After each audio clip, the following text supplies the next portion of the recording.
እንዴት አላችሁ? በያላችሁ በሰላማችሁ ይብዛ ብለናል። ዛሬ እንግዲህ የምንገኘው ወራቤ ምርምር ማዕከል ውስጥ ነው የምንገኘው ማለት ነው። ይህ የምርምር ማዕከል የተመሰረተው በቅዱስ ጳውሎስ ሚሊኒየም ሜዲካል ኮሌጅ መሪነት ከወራቤ ኮምፕሬሄንሲቭ ስፔሻላይዝድ ሆስፒታል ጋራ በመተባበር አንድ ላይ የተመሰረተ እንደሆነ ይነገራል ማለት ነው። የተመሰረተ ነው።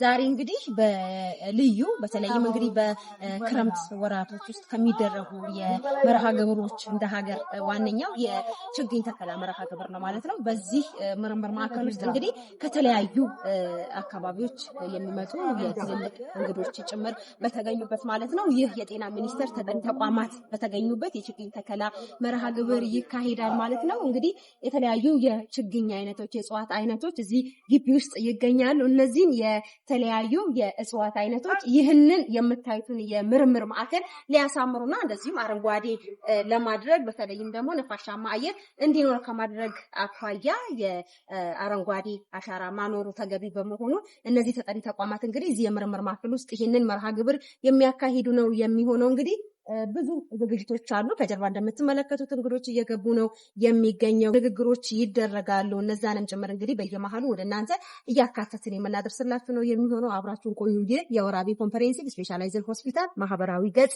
ቲክቶክ፣ ፌስቡክ፣ ሌሎች ቻናል ነው ማለት ነው። ሰብስክራይብ፣ ፎሎ እያደረጋችሁ አብራችሁን ቆዩ።